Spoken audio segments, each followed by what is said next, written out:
Welcome to Telugu focus TV. నేను మీ శ్రీనివాస్ రెడ్డి. జగన్మోహన్ రెడ్డి పైన కూడా కేఏ పాల్ కొన్ని షాకింగ్ కామెంట్ చేశారు. అలాగే ఆయన ఓడిపోవడానికి గల కారణం కూడా కేఏ పాల్ చెప్పుకొచ్చారు. ఆ వీడియో ఇప్పుడు సామాజిక మాధ్యమాల్లో బాగా చక్కర్లు కొడుతుంది. ప్రపంచ శాంతిని కోసం, అలాగే ముఖ్యంగా ఆయన భారతదేశం శాంతిగా ఉండడం కోసం ఇలా ప్రజాశాంతి పార్టీ కూడా స్థాపించాడు. అంటే ప్రజాశాంతి పార్టీ అధ్యక్షుడైనటువంటి కేఏ పాల్ మరోసారి తనదైన శైలిలో కూడా స్పందించారు.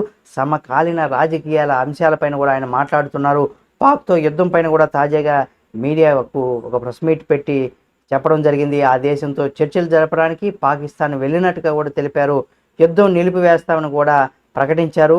తాను ప్రపంచ శాంతి దూత అని తాను చెబితే అమెరికా అధ్యక్షుడు విన్నారని, ఇరాక్ అలాగే ఆఫ్ఘనిస్తాన్ యుద్ధాలు నిలిపివేయించానని కూడా చెప్పుకొచ్చారు.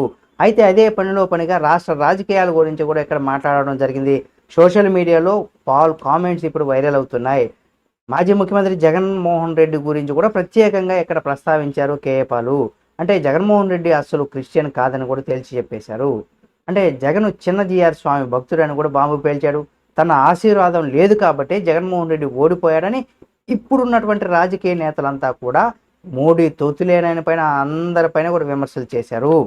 పాకిస్తాన్తో చర్చలు జరిపేందుకు తాను ఆ దేశానికి వెళ్తానని కూడా కేఏ పాల్ అయితే చెప్పుకొచ్చారు.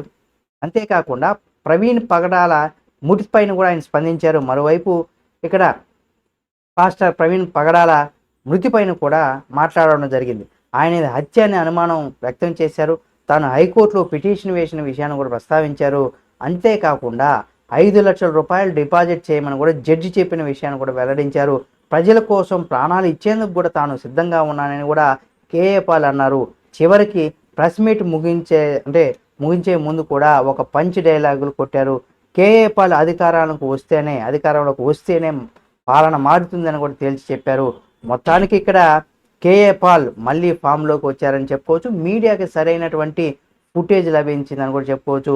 ఈ వీడియో మీకు నచ్చితే లైక్ చేయండి. మరిన్ని వీడియోల కోసం మన Telugu focus TV channel subscribe చేసుకొని పక్కనే ఉన్న బెల్ బటన్ ఒకటి మాత్రం మర్చిపోకండి.